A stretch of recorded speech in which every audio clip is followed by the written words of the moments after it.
Magandang umaga po at tayo po ay nandito sa Barangay Hall ng San Isidro, Katanao.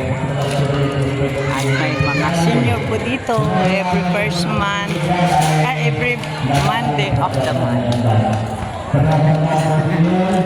Andiyan po sila. Uy, pati kayo na dyan. Ay siya. Kaganda ng uniform mo. Gandang umaga. Good morning. Sila po ang mga senior. Ang isa lang po ay yung malaki ay sa Malusa. Taga Sitio Malusa. Gaganda ng uniform nila ay. Senior ka na rin pala, kapitan? Ha? Mapisyo ka na pala. Tsaka may birthday gifts, ano?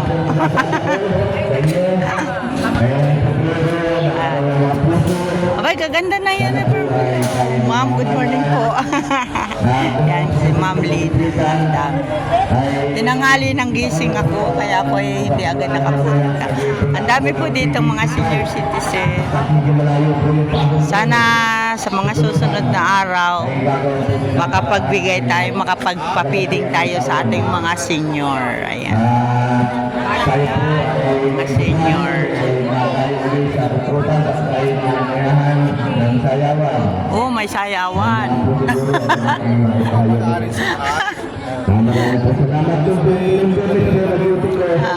May sayawan na, may sayawan. Pagsasayawan ng takaw. Pagsasayawan takaw. Ha? Ay, ako pero may kasama. Ama din sa jeep.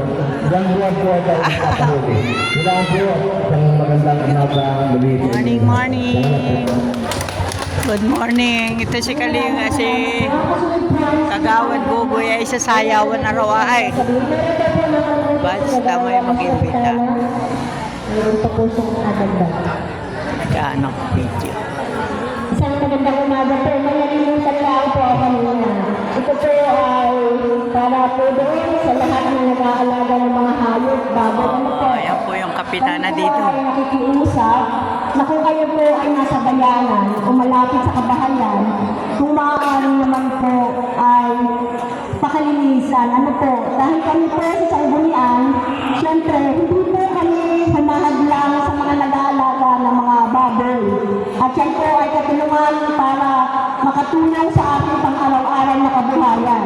Kaya lang po, hinihingi naman po namin, sana po ay panatilihin natin maayos. Sapagkat pag po ang inyong mga babuyan ay inireklamo, ito po ay gagawa namin siyempre ng aksyon. Ano po? Yan po ay kakausapin namin kayo. Hindi naman po kaagad ay ipahalo namin sa sanidad. Kami po ay talagang pabalik-balik na nakikiusap. Sapagkat araw-araw naman po halos ay nagre-reklamo na. Kaya ipagpamanhin kung talaga pong binabalik-balikan namin. At kung hindi po kayo makikisa, kung Barangay Health Center. matatanda na, naapektuhan din ang kalusugan. At kung halimbawa po, ang aming pakikiusap ay medyo hindi pakikinggan, patawarin po, kami po ay gagawa ng aksyon para masolusyonan. Mga nakapula kayo, happy Valentine. Hindi po sa namin Ate Mercy. Kaya, Ano rin, ayaw ko siya. Senior na rin pala rin. kapag ganda pala niyan. Wala namang pagreklamo, wala pang problema. Ito ay matandang nakangiri to. Ay matandang nakangiri. Tatampo na sa amin, wala po kami magagawa. Hinihingi lang naman namin ang pakipagtulungan dahil Yan ang mga barangay health worker. na may naapektuhan naman at may masisirang kalusugan. Ano po? Kaya din po sa lahat ang Wala pala. ay sinayang po sa kanya. Ang kasunod po ay sa mga senior po. Barangay Pulis ba? Barangay Pulis pa, mami. Oh, yan. Presidente po yan ng senior. O, magandang umaga po sa inyo lahat. Lalo na sa ating sanggunian, sa pangunguna po ng ating kapitana. Sa lahat po ng handa po, siyang umaga po muli. Sa mga seniors po, kung na kayo maalisap po dapat picture. Yung po mga hindi nabigyan ng t-shirt, pasensya po kayo po nakakit sa akin. At ang nauna po muna natin, ayun po mga atendang nag-ceremony. Bayan po nung meron pa po ako. Tama lang yun. Tama lang. Ang bigyan mo, hindi naman natin, ano? Yan, tama yan, Gina. Sabi ko kahit walang 500, mga 200 na lang basta totoo po sa kanila. Lilista po yung mga bilang.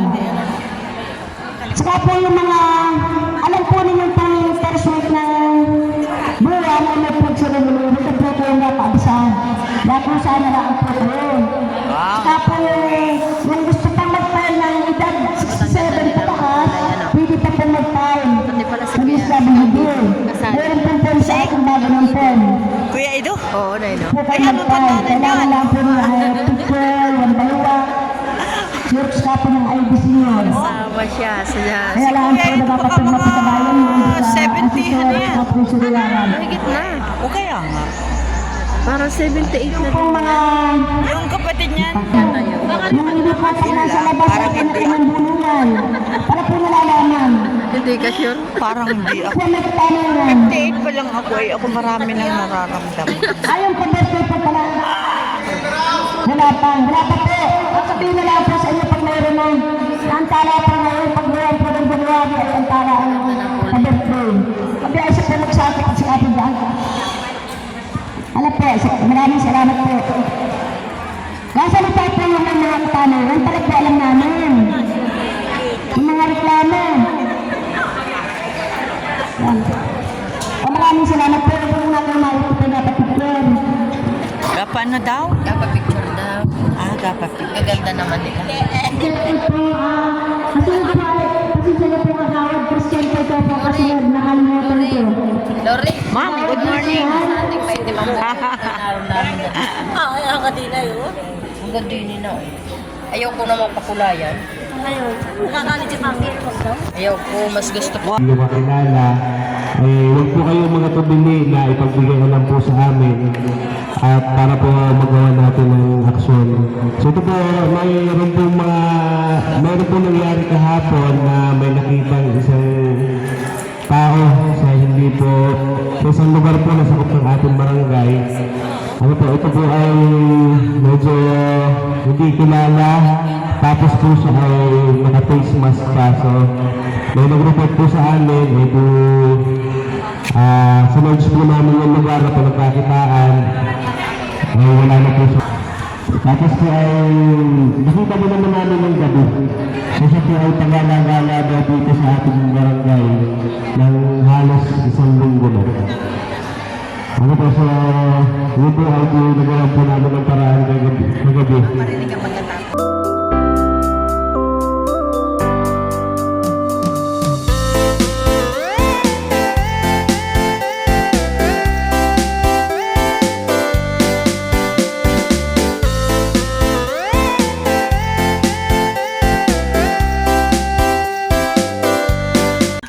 Ayan. Meeting. Papalit, tatay ko. Pero ikaw pa rin yung report ko. Ikaw pa kaya ko sa report. Ikaw pa rin nakapangalan doon. Naroon na kita. Ginahani bro eh. Naroon na kita. Sa kabila dyan. Ang gusto ko, bago ko tanggapin yun at pag-2 buwan ngayon, mag-meeting kita at nagsaad natin kung magkano buwan ang nakaraan at saka ngayon, January, para maliwanag. Yun ang sa akin. Correct. Ayaw ko ng pagdating ng araw, kinain ka rin yan. Ayaw ko lang gano'n. Walang gano'n. Walang natin. Baka dumating. At saka namin di mamamalingkit na raw siya. At saka isa pa, gusto tayo ninyo pare-parehas. Limang kabigay ng tao. Laminate ako kay Kuya. Yun ang gusto ko. Pare-pareho kitang magbigay ng mga marami. Kasi plano, ano ka? Magbigay ka ng sabutaw. Kita pare-pareho din naman nahihirapan. Yun ang akin. At tanggapin ko yan. Bakit hindi ko At ang ibig ko sabihin, pag tinanggap ko na yan, agawin ninyo, kung magkano na papasok sa aking kwarta, sa sekretarya, lahat na kung magkano yung masok na kwarta para sa para walang nakahanap. Bakit po tayo naglalahad ng katilangan? Kahit hindi ko naman obligasyon yun. gawa ng obligasyon ko lang mag-attendance, magawa ng minute. Salamat sa inyo. Dahil maayos naman po nilang nagagampanan ang kanilang mga tungkulin. Nabanggit din po doon ng Pangulo ay hindi siya nagkulang doon sa mga di nakakakuha ng kanilang punsyon. Noong nakaraang buwan dahil ito ay inisa-isa pa